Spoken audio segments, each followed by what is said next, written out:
Hello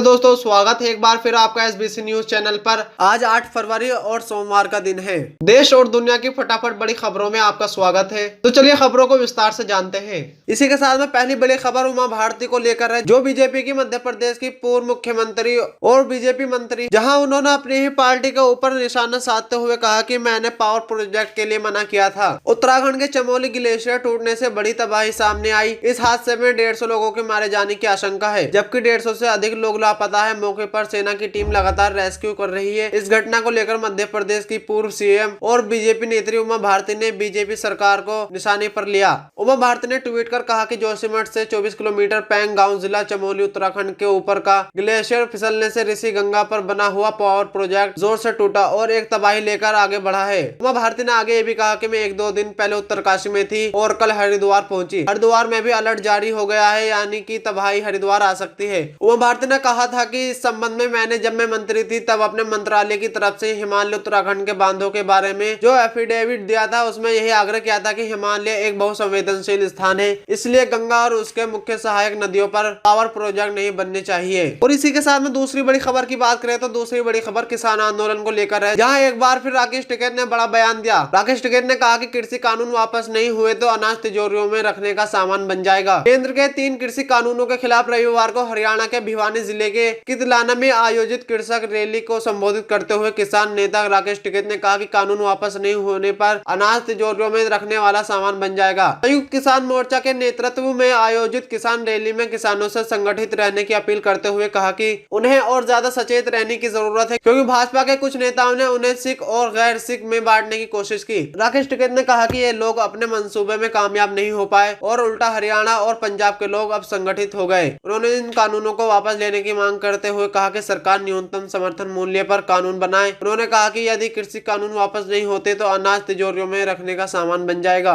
और बात करें अगली बड़ी खबर की, तो अगली बड़ी खबर बीजेपी को लेकर है, जहां बीजेपी को एक बार तगड़ा झटका लगा है। जहां बीजेपी की सहयोगी पार्टी असम में अकेले चुनाव लड़ेगी। एक तरफ जहां पश्चिम बंगाल में टीएमसी को असदुद्दीन ओवैसी का डर सता रहा है, वहीं असम में बीजेपी के लिए बिहार में उसकी सहयोगी पार्टी जेडीयू मुसीबत बनते नजर आ रही है। खबर है कि बेहतर उम्मीदवारों की तलाश में पार्टी के जनरल सेक्रेटरी असम में डेरा डाले हुए हैं। असम में जनता दल यूनाइटेड जेडीयू की शनिवार को प्रथम कार्यकारी बैठक हुई। पार्टी लीडर संजय वर्मा के मुताबिक विकास और सेकुलरिज्म की बुनियाद पर चुनाव लड़ेंगे। राज्य में सरकार के खिलाफ स्थिति को कबूल करते हुए संजय वर्मा ने कहा कि उनका भाजपा से सिर्फ बिहार में ही गठबंधन है, बाकी राज्यों में वो अपने दम पर चुनाव लड़ती है। संजय वर्मा के इस बयान से सियासी गलियारों में इसे बिहार में बीजेपी और एलजेपी के बीच लुका छुपी के नजरिए से देखा जा रहा है। बिहार के अलावा अन्य राज्यों में जेडीयू भाजपा से अलग होकर चुनाव लड़ती रही है। हालांकि दिल्ली में वो अपने गठबंधन के साथ आ गई थी। इसके अलावा अरुणाचल प्रदेश में जेडीयू के 7 में से 6 एमएलए को बीजेपी में शामिल कर नीतीश को हैरानी में डाल चुकी है। दूसरी तरफ जेडीयू के लिए सबसे ज्यादा परेशानी का कारण बने चिराग पासवान, इन्हें लेकर बिहार में कई बार बीजेपी जेडीयू में टकराव भी हुआ। और जहां तक बात करें अगली बड़ी खबर की, तो अगली बड़ी खबर उत्तराखंड के चमोली में ग्लेशियर टूटने को लेकर है, जहां उत्तराखंड में तबाही के बाद यूपी में 1000 किलोमीटर तक हाई अलर्ट इन इलाकों पर रहेगी नजर। उत्तराखंड के चमोली में ग्लेशियर टूटने से बाढ़ के हालात बने हुए हैं। इसके बाद अब रेणी गांव से 1000 किलोमीटर दूर इलाहाबाद तक हाई अलर्ट जारी कर दिया गया है। साथ ही गंगा किनारे के अधिकांश स्थानों को खाली कराया गया। मीडिया रिपोर्ट्स के अनुसार यूपी में गंगा किनारे स्थित 11 मंडलों और 27 जिलों में हाई अलर्ट जारी किया गया है। इस बारे में जानकारी देते हुए यूपी के मुख्यमंत्री योगी आदित्यनाथ ने बताया कि अलकनंदा गंगा सहायक नदी है। जल स्तर बढ़ने से गंगा का जल स्तर भी बढ़ेगा, इसलिए प्रदेश में गंगा नदी के करीब 1000 किलोमीटर तटीय इलाकों में सतर्कता बढ़ाई गई है। उन्होंने कहा कि गंगा के प्रवाह को नरोड़ा और बिजनौर के 2 बैराजों पर संभालने की कोशिश जारी है। परिस्थितियों से निपटने के लिए प्रदेश सरकार ने एसडीआरएफ को भी अलर्ट कर दिया है। अगर मंडलों की बात करें तो मंडलों में मुरादाबाद मंडल, मेरठ, मुजफ्फरनगर, अलीगढ़, बरेली, कानपुर, लखनऊ, प्रयागराज, मिर्जापुर, वाराणसी व आजमगढ़ है। और जहां तक जिलों की बात करें तो गंगा से जुड़े जिले बिजनौर, मुजफ्फरनगर, अमरोहा, संभल, मेरठ, बुलंदशहर, हापुड़, अलीगढ़, कासगंज, बदायूं, फर्रुखाबाद, शाहजहांपुर, कन्नौज, हरदोई, उन्नाव, कानपुर नगर, रायबरेली,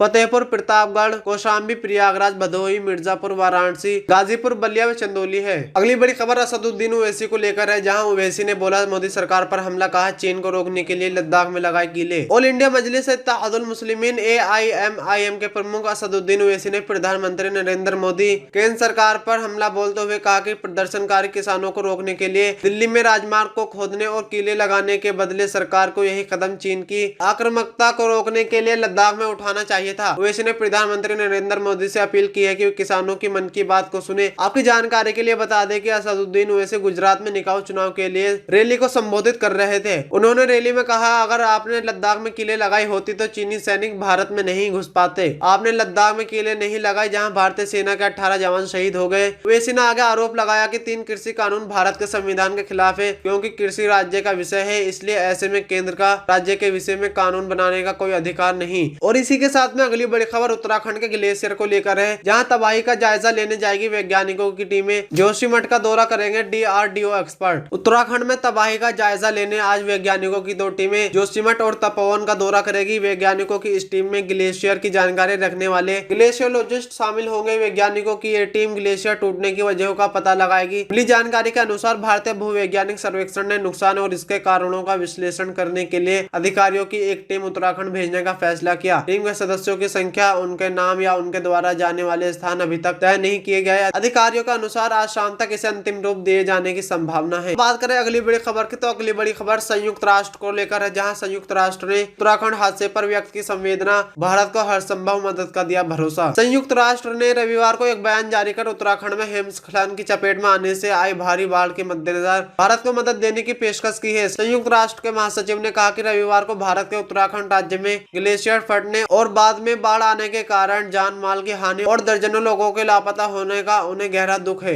इस हादसे में अभी तक 10 लोगों के मारे जाने की खबर है, जबकि कई लोग अभी भी लापता है, जिन्हें खोजने के लिए तलाशी अभियान चलाया जा रहा है। और जहां तक बात करें अगली बड़ी खबर की, तो अगली बड़ी खबर उत्तर प्रदेश से है, जहां अखिलेश यादव ने किसान आंदोलन के जरिए केंद्र पर निशाना साधा। समाजवादी पार्टी के राष्ट्रीय अध्यक्ष अखिलेश यादव ने कहा कि भाजपा ने लोकतंत्र का चेहरा बिगाड़ दिया। अखिलेश यादव सोमवार को पार्टी मुख्यालय में वित्तविहीन व कार्यकर्ताओं को संबोधित कर रहे थे। उन्होंने कहा कि वर्ष 2022 में उत्तर प्रदेश की लड़ाई बहुत महत्वपूर्ण होगी, बूथ की लड़ाई बड़ी है। उन्होंने आह्वान किया कि अगले विधानसभा चुनाव में समाजवादी सरकार बनाने के लिए सभी कार्यकर्ता अनुशासित होकर साइकिल को लक्ष्य बनाकर मतदान की तैयारी करें। समाजवादी सरकार बनने पर नौकरियों में बड़े पैमाने पर भर्ती की जाएगी, महिलाओं को सम्मान मिलेगा। उन्होंने कहा कि भाजपा विकास में पीछे है, झांसा देने में आगे। समाजवादी पार्टी विकास में विश्वास रखती है और समाजवादी पार्टी के सभी काम जनता के नाम है। अगली बड़ी खबर अमेरिकन एक्ट्रेस अमांडा सर्नी को लेकर है, जहां किसानों के समर्थन में उतरी अमांडा सर्नी का ट्वीट। कृषि कानूनों को लेकर किसान कई दिनों से धरना प्रदर्शन कर रहे हैं। वे दिल्ली से सटे बॉर्डर पर बीते कुछ महीनों से अपनी मांगों को लेकर डटे हुए हैं। कुछ दिन पहले किसान आंदोलन को लेकर रिहाना, ग्रेटा थनबर्ग, विदेशी कलाकारों ने भी किसान आंदोलन को लेकर ट्वीट किया था, जिसने लोगों का खूब ध्यान खींचा था। वहीं हाल ही में अमेरिकन एक्ट्रेस अमांडा सर्नी ने वीडियो साझा कर किसानों के प्रति अपना समर्थन जताया। उन्होंने अपने ट्वीट में लिखा कि अगर आप कुछ खाते हैं तो उसके लिए किसानों को धन्यवाद कहना चाहिए।